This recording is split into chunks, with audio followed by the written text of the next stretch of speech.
I'm Professor Mainak Majumdar. I'm the director of a research hub sponsored by the Australian Research Council.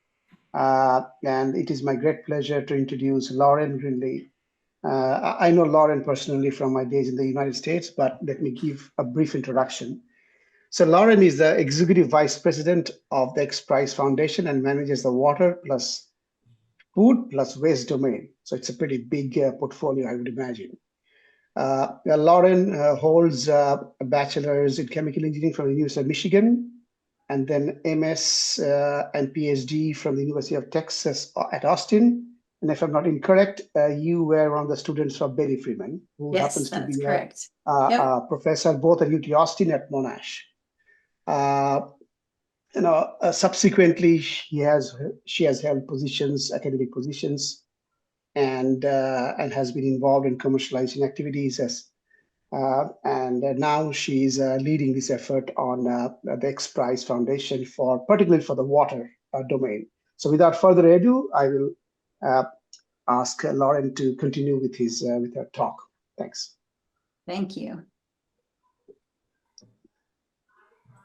Okay, so first check to make sure you're able to see my screen share. Yep, thumbs up. Yes, we Great. can. Okay, so thank you so much for the introduction. And so I thought today first I would give a little bit of an introduction about XPRIZE itself, because often people are not familiar with XPRIZE and what we do. And then I will talk about the prize, the details of the prize, and end with questions. Happy to answer any questions that anyone has. And then my next something, if people are interested, I can also share my slides afterwards if people would like that. Okay, so a little bit about XPRIZE. So XPRIZE, we are a 30-year-old nonprofit organization.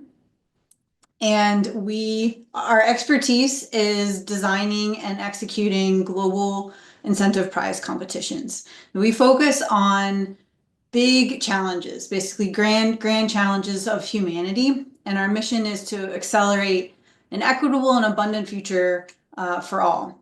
So there are other prize organizations out there. You probably have heard about some of them, maybe you haven't, but we're not the only game in town in terms of organizations that do prizes. So what makes XPRIZE unique?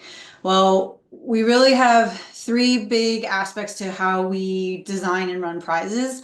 One is that all of our prizes have very audacious goals. So we try to set the goals of the prize to really be going beyond where the industry or the technology is today.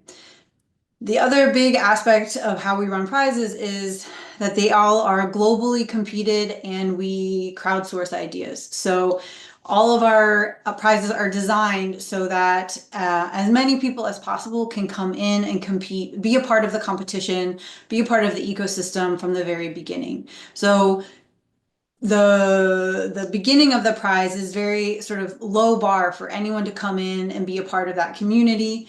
And we also enable people to come in, and even if you're just an individual or you don't have a team, we do activities throughout the prize to help people come in and join teams, collaborate, find partners, really to open it up to any person, any innovator, anyone with an idea to be able to come in and compete. And then finally, we create ecosystems around our prizes. So for every prize that we run, we are creating an entire ecosystem around the teams. So we set up partnerships, we bring in collaborators, we hold prize summits and conferences to really help our teams be successful, not only during the prize, but after the prize. So where did XPRIZE come from? So you may or may not be familiar with the Orteig Prize. The Orteig Prize was launched in the early 1920s. It was $25,000 US for the first person who could fly from New York to Paris on a single flight successfully. And that prize was won by Charles Lindbergh. And Charles Lindbergh was the first person to do that, but it was really before this prize, commercial air flight did not exist. And after this prize, really the entire industry of commercial airline travel as we know it was born. So our co-founders read about this prize and really were inspired to create XPRIZE. So our first prize, the Ansari XPRIZE, was focused on commercial privatized space flight. So at the time when our co-founders were starting XPRIZE, there was a strongly held or sort of standing belief that only governments could send aircraft or spacecraft into space. So like NASA in the US, Israel had a program at the time. So really people believed that it just wasn't possible for private companies to fly spacecraft.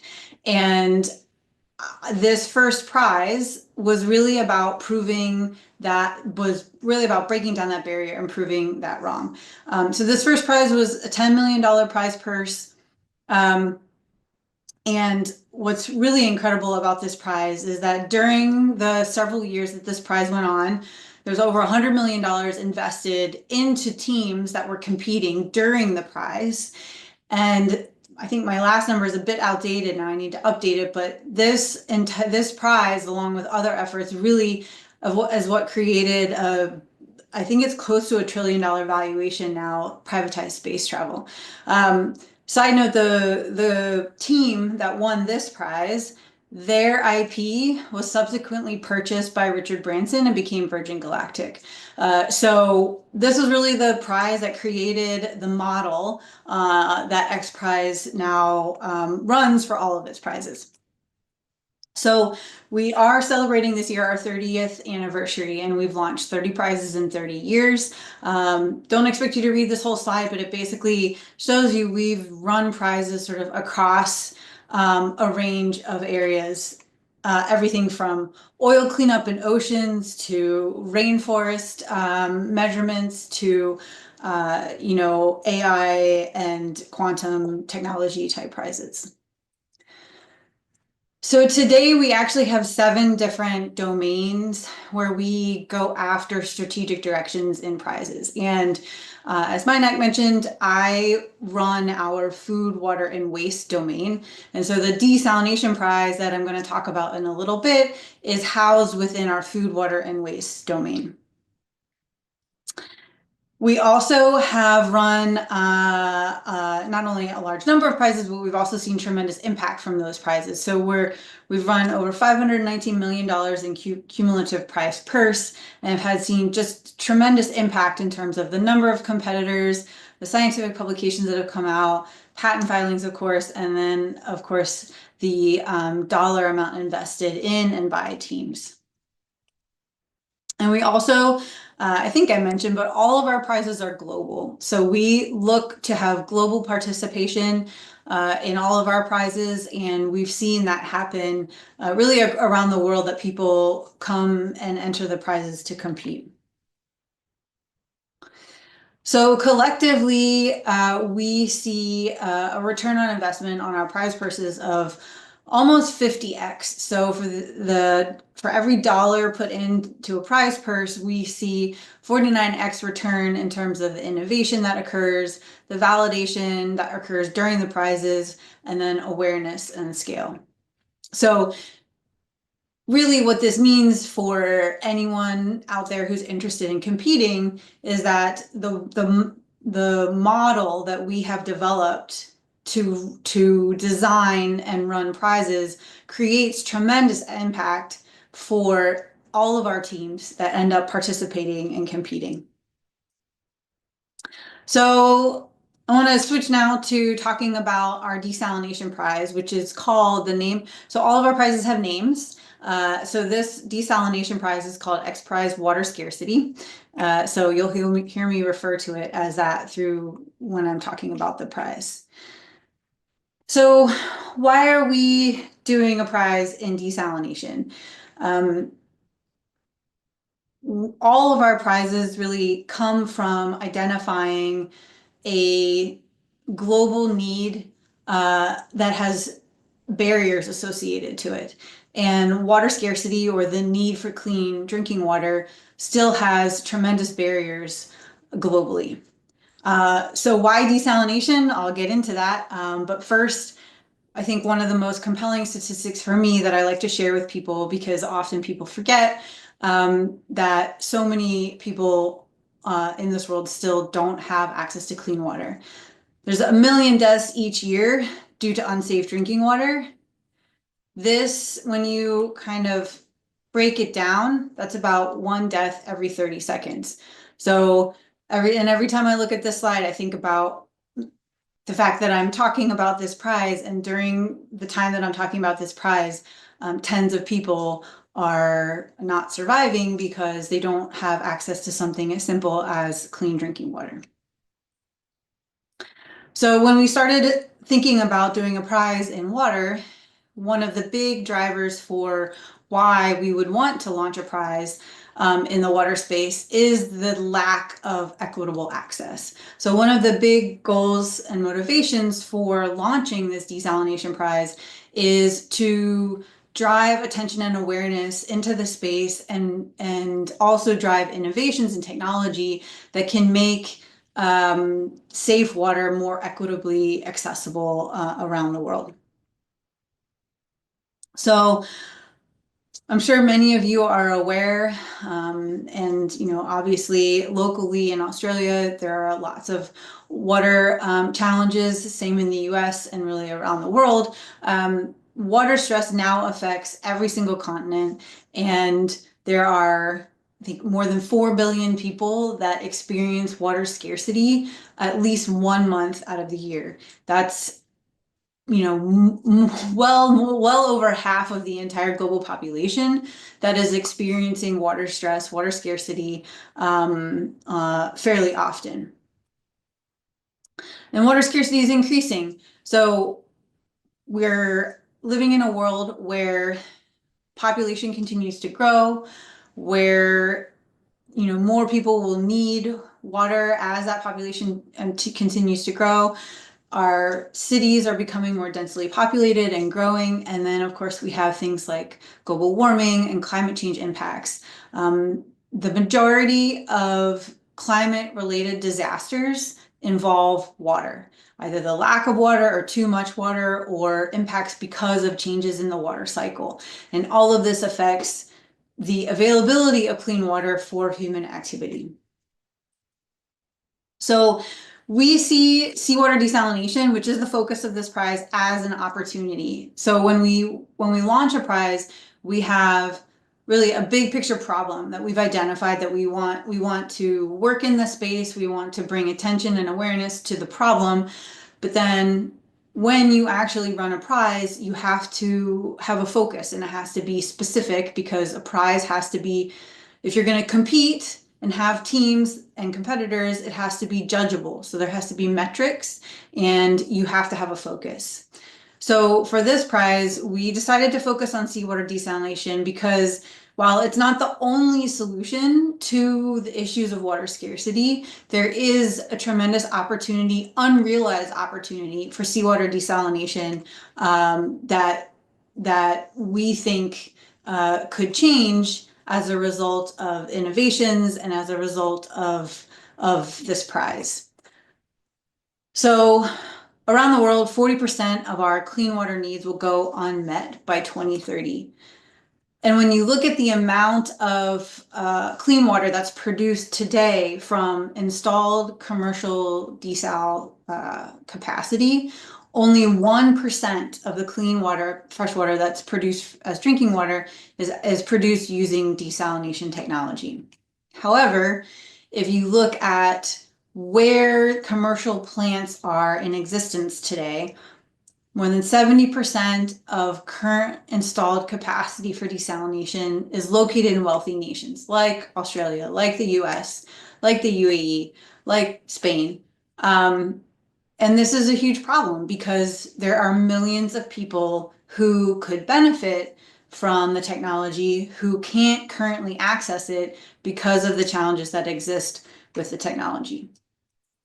And of course, there's a huge opportunity. So not only is Earth covered by salt water, we also see that there's going to be a huge amount of people that are going to be living coastally that could benefit from access to desalinated water. So the competition is a 5-year competition. The total prize purse is $119 million. So that prize purse gets split down within the competition, and I'll show the breakdown in a little bit. But really, the focus of this prize is on innovation. So all of our prizes, XPRIZE specializes in innovations and technology. So all of our prizes are going to be focused in some way around technology, but with goals that try to get after the core problem. So here, some of the core problems that we're trying to tackle are cost, both capital cost and operational cost. We want to see innovations that help bring down those costs and make the technology accessible for communities that can't currently access the technology. We have metrics that are going to drive innovations in sustainability. We have metrics around marine-friendly intake design, around brine circularity, around energy efficiency, greenhouse gas emissions, system footprint. So all of those things are going to be driving towards creating more sustainable, reliable systems. So one of the reasons why we're focused on larger scale systems, and you'll see in a bit some of the metrics that are going to be required through the prize competition, is what's sort of illustrated on this slide. So this is showing megacities and the emergence or growth of megacities from 2015 to 2030. And what you can see is that there already are in existence megacities around the world, and that more are going to sort of enter into that megacity category as we go towards 2030 and beyond. And many of these cities, if they're not already megacities, they're still quite large. Many of these cities are coastally located, and they're located in areas of the world that do not use desalination technology for the most part in a widespread way. So there's a huge opportunity here to support cities that are going to need alternative sources of water. The other big issue, sort of related issue, that we want to address with this prize is where population growth is going to happen in the future. So this is a slide that shows that the areas of the world with the highest growth rates in population are essentially going to be Sub-Saharan Africa and South Asia. And those are so between those two areas essentially account for the majority of the population increase between now and 2050. So that's, I think, around an additional 2 billion people that are going to join us on Earth, and it's all going to be in those sort of two big regions of the world. And those are two big regions of the world that, again, currently don't have great access to water treatment technology and alternative water sources like seawater because of the barriers to access the technology. So I talked about this a little bit already, but really these are the core problems that we see in seawater desalination, which include the cost issue for low to medium income countries, and that really the commercial industry has been stuck on incremental advancements. We're not seeing a lot of sort of step change innovations that could address more of the potential market, that could address more of these communities that could really utilize the technology. The two other really big issues that we're looking to address are the complexity and the reliability of operations, again, to enable them to be more widespreadly accessible, and then issues around sustainability and life cycle. So just to tell you a little bit about XPRIZE and our team. So this is our operations team. Every prize that we launch has an operations team. And it's because we spend so much time not only running the prize, but interacting with our teams, building an ecosystem, creating partnership opportunities. So we have an entire team that works behind the scenes to make sure this prize is successful. We also have a technical team. So these are the two people responsible for things like designing the rules and regulations, selecting our judging panel. So all of our prizes are judged and evaluated by external expert judging panels. XPRIZE does not judge its own prizes. We operate them, but all of, if you end up becoming part of a team or, being part of the competition, you're judged by a set of experts that is not, part of XPRIZE. And the prize is, we have one sponsor, so all of our prizes at XPRIZE are sponsored, and they can have one or more sponsors. So we have one sponsor, the Mohammed bin Zayed Water Initiative.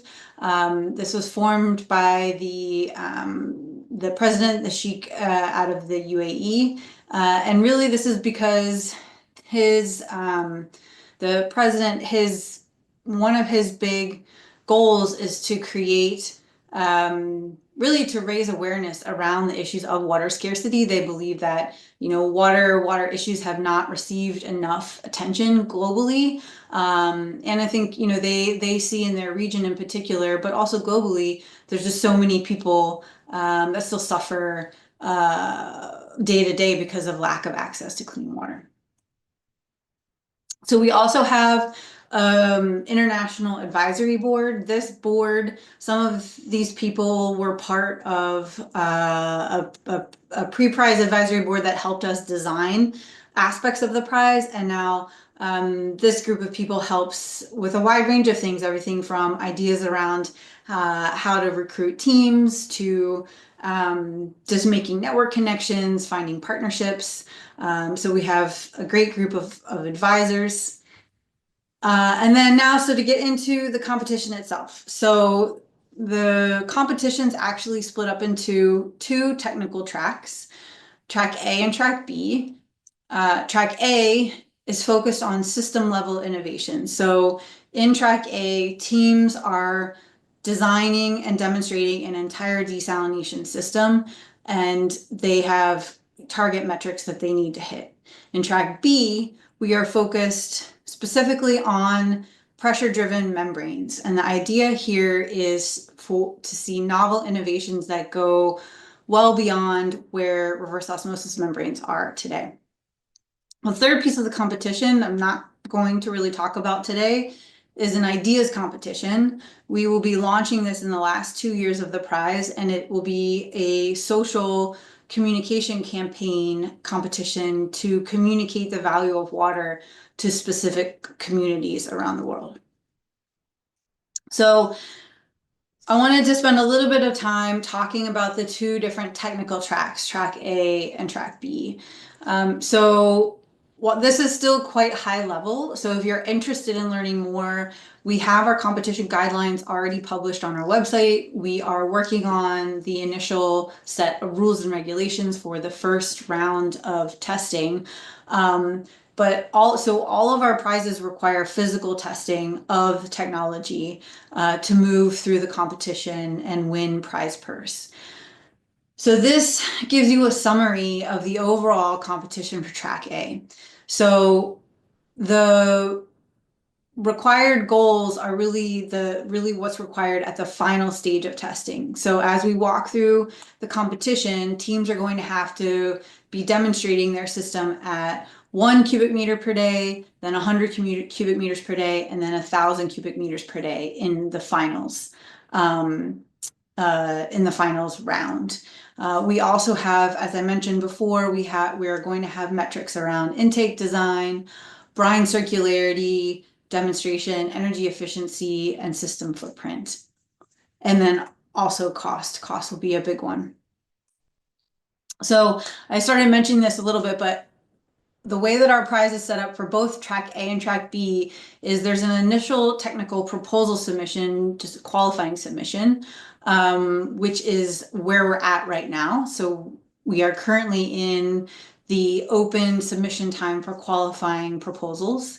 So it's a not too long technical proposal that really focuses on having teams detail their system innovation so that our judging panel can assess what teams should move on into the initial teams testing. Then after that, everything else is actual physical testing of your technology, of your system.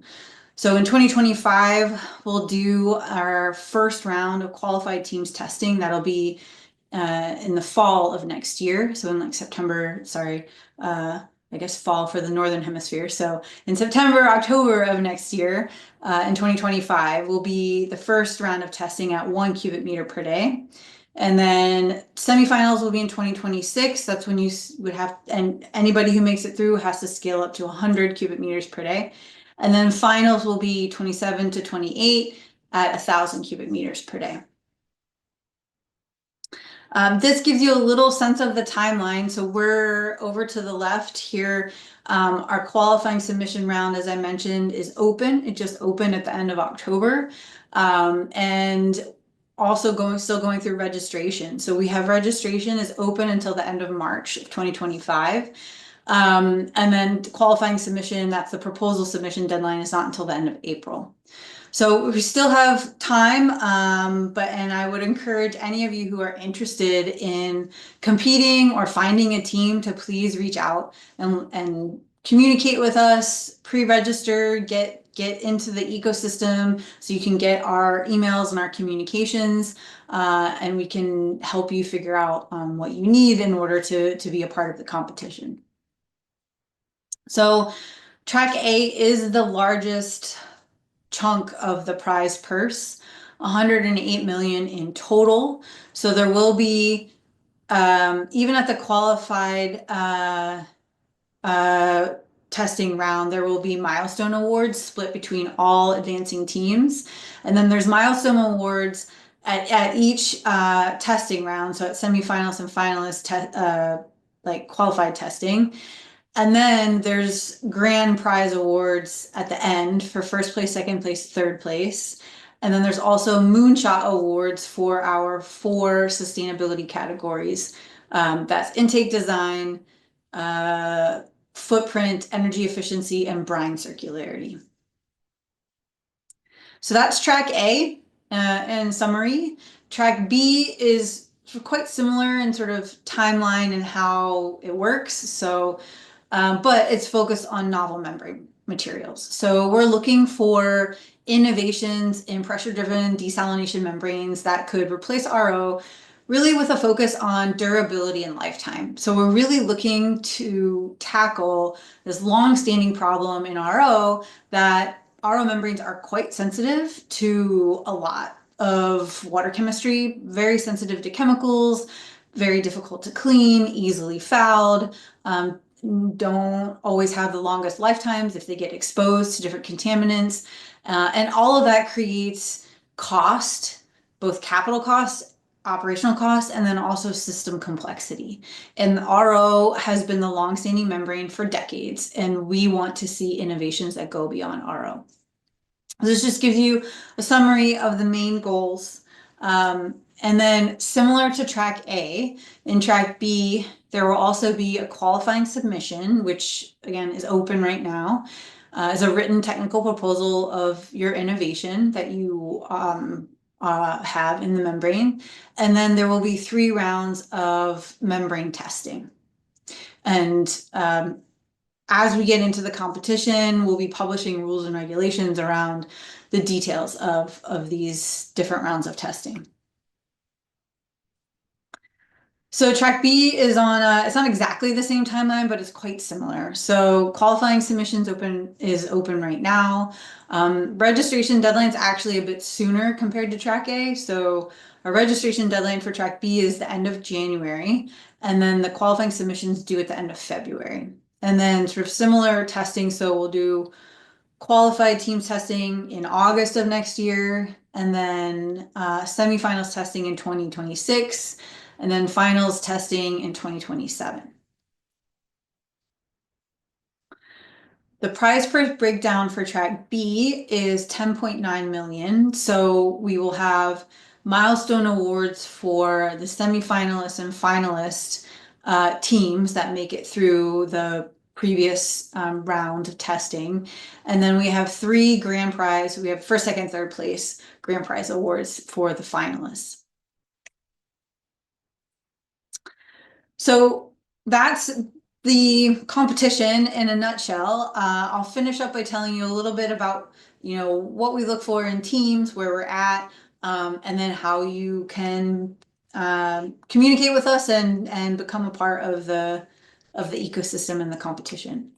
So really our teams are the core of what we do. So we spend a lot of time getting to know our teams, working with them, helping to support them as much as we can.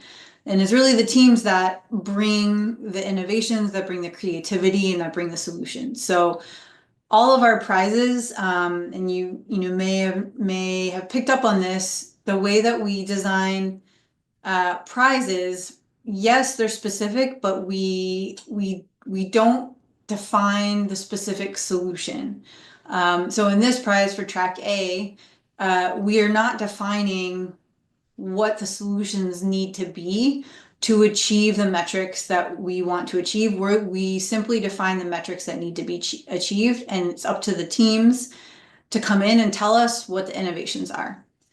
Track B, yes, it's focused on membranes, but we're not defining what that membrane needs to be, what the solution is, what the science is, what the chemistry is, what the engineering is. So it's up to the teams to really figure out what is that innovation in membrane science that is going to achieve the metrics that we want to see. So we see teams that are mixtures of all sorts of backgrounds, and as I mentioned before, some people come in with a team that's already formed, that they have what they need, and other people come in as individuals or as a partial team that's looking to partner, looking for collaborators, and all of that's fine. You can come in and register even as an individual, and just be part of the ecosystem and figure out how to join another team or partner up. So we really see a wide background of people that come to the competitions, and these are just a handful of backgrounds that we expect to see for this competition. So what we've seen with past competitions is that yes, obviously it's important for teams to win prize purse money because all teams need funding in order to move forward with their technology towards commercialization. But actually there are way more benefits beyond just the prize purse money. Because we're creating an entire ecosystem, our teams benefit from that ecosystem. And once you are a qualified team, it does not matter how far you get into the competition, you are an alumnus of the competition, which means you get to be involved in any of the activities that we hold as a foundation, as a prize, to help our teams connect with what they need to be successful. So it's an incredible ecosystem to be a part of, and you also, benefit from all of our prize activities, from all of the press that happens, and just the connections that get made. I think the other really big advantage of competing is the way that we design our prizes is all around physical testing of technology. Essentially, what we are doing is validating your technology and de-risking it so that you can move forward towards scale up, commercialization, further development. So really all of our competitions enable competitors, enable teams to find that next round of funding, to find that next partner, to secure a pilot study or pilot customer. Whatever it is that is your next step, our prizes help with the validation piece of technology development. So team registration process. So we have, this is just a little bit of sort of tactical information in case you're interested. We have an online prize operation platform called POP, and all of our teams, you have to go in, create an account, log in there, and that's where once you're registered, that's where you can go in, see other teams, see what their expertise is, see if they have needs in partnership. You're able to sort of communicate and just see the landscape of of the prize competition. Lots of other details here that I'm not gonna go through. You can compete in more than one track, so it's totally fine to compete in both tracks, and open to any person or entity globally. So I think I mentioned this earlier, but registration for track A is the end of March and for track B at the end of January. And just to give you an idea, we currently have 259 pre-registered teams in 59 countries and growing. So every week we add new teams. It's really, really exciting to get to see this map start to fill out. And we'd love to see more teams coming from Australia. So please consider registering if you're interested. Just to give you a little bit of an idea around the qualifying submission. So this is the stage that we're in right now. It is a technical written proposal. And really the key pieces are around, your team information, your innovation plan, for track A, the system design, and there's some details. Obviously it's different between track A and track B, what you would write. But those details can be found on our website in our competition guidelines. And really what we're looking for is, of course, some simple things like one PDF and following our formatting instructions and good technical quality in terms of the writing and the organization. And really, we're looking for clear, concise, and convincing writing. So it doesn't have to be extremely long. It's really just about, can you clearly explain to us your innovation, your technology, and why it's going to solve the problem that we're after and achieve the metrics that we're after. So as I mentioned, partnerships are really important to us across all of the prize activities. We have some key partners that have been helping us in this first year of the prize. Really, this has been around helping us to amplify our message, get the word out about the prize, collaborations on conferences, and really to be able to communicate about the prize and raise awareness. But if you're someone who is more on the partnership side, there's lots of opportunities through the life of a prize, everything from amplification right now during team recruitment to things like testing, partners, impact and scaling partnerships, financing partnerships, operational partnerships. So there's a lot of opportunities for partnership throughout the prize. And that's it. Oh, one other thing. We have several events coming up. So if you're going to be at these events, please do reach out. Particularly in December, we're doing another prize summit during the IDRA, the International Desalination and Reuse Association World Congress in Abu Dhabi. We would love to get to meet more of our potential teams. Our whole operations team will be there, myself included. So please do sign up for that summit and come and join us at IDRA. So it's fairly easy to get involved, to become a team or collaborate with teams. We also are still open to new judges for our judging panel, or if you're interested in becoming a partner. Our website is there, but I think I'll just advance to here, which has our website, but also our QR code. And I'll escape out, but leave this up so people can, I'll just click on it so if people want to access the QR code. But then I am open to questions. Thank you, Lauren, for explaining the XPRIZE. I reckon folks at Monash are probably aware of XPRIZE on the carbon dioxide thingy a few years back. And I think Monash, they were part of the original, one of the prizes or the startup prizes probably, as far as I know. So again, this is an opportunity for the folks at Monash and elsewhere also to participate in this wonderful competition. It is just not a competition, but also to find out the ecosystem of water desalination, what is going on in the world. beyond the realms of academic publication. So I think that's actually very important for this community.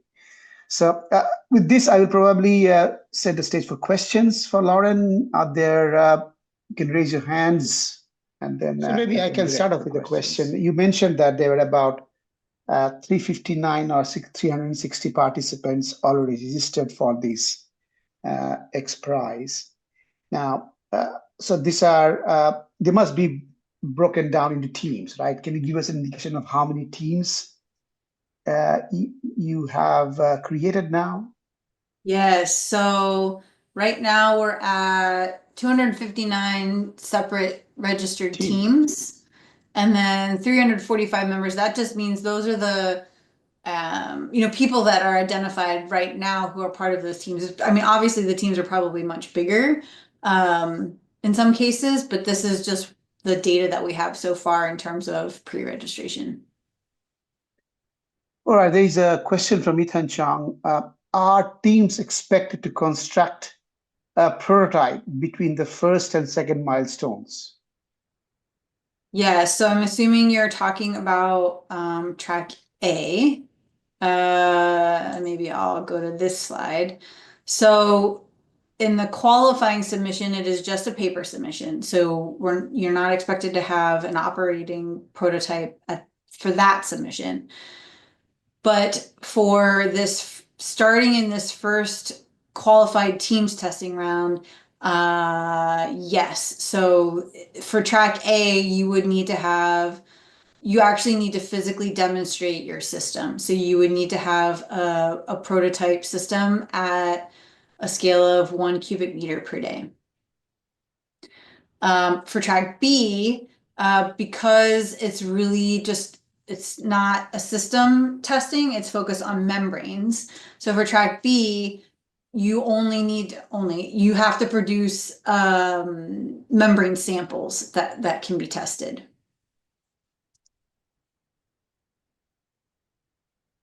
Did that answered your question, Ethan? Let me know if I didn't fully answer it.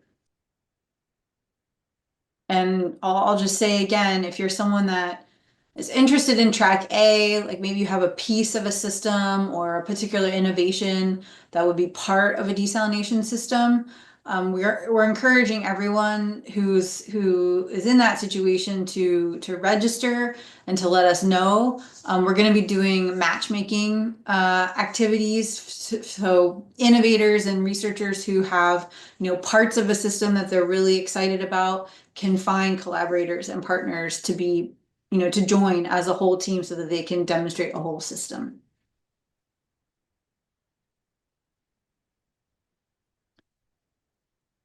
So yeah, great question. So yes, during all of the phases of the competition, all teams will need to find funding. So we do events throughout. In fact, two of the prize summits that we did this year, we had several different funders at those prize summits for teams to be able to meet and talk with, and we also will likely do that in webinar form for more teams to get access to meeting potential funders around the world. So I guess, Lauren, this brings the questions. The XPRIZE is like a prize at the end of the journey, right?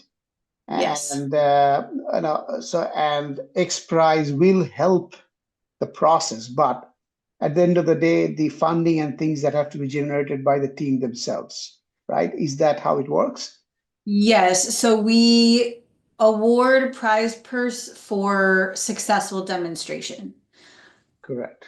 So for both of the tracks, so for example, for this track, for track A, we start giving out prize purse money after the qualifying submission round. So even in this technical proposal stage, so in April, after that deadline, and our judges decide who are the qualified teams that are going to move on to the next stage, those whatever number of teams that is will split this 3 million as a first milestone prize purse. And then same thing after the first round of testing, the teams that pass through that first round of testing, each team will get 250,000. So we do give out milestone awards, but you're correct in that money is awarded for demonstrated success.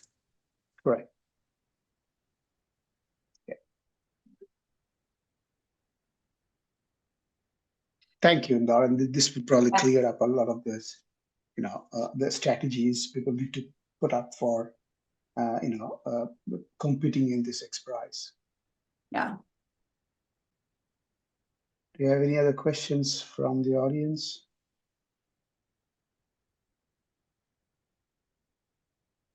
So we do not define how the prize money can be used. So it's awarded to the team, the teams who win, and they use it how they want. But most teams go on to continue their work. I mean, we have a lot of alumni who are continuing with their technologies and their companies. So ideas competition, great question. So we will likely be talking more about that competition, I would say, in 2026, because we're not launching it until 2027. So it's really in the second half of the prize. In fact, we will likely hold a couple of workshops in sort of the 2026 timeframe to really flesh out some of the details of the competition. All right, I guess I think the recording will be available on the website, and as well as the PowerPoint slides, if that is what Lauren agrees upon. Are you happy? All right, good. So and you can also circulate it through probably the engineering news channel so that it reaches to a larger audience. And I guess I hope that you'll have a few more applicants and registrants from Australia. And look, Lauren, I'll get back to you with some of the possible conferences you could spread the word at. I would love that. But other than that, I would once again like to thank you for your time and the audience for coming up to this nice webinar to understand what is going on around the world on important challenges of the world. So yes. thanks, Lauren. Thank you very much. Thank you. Thanks.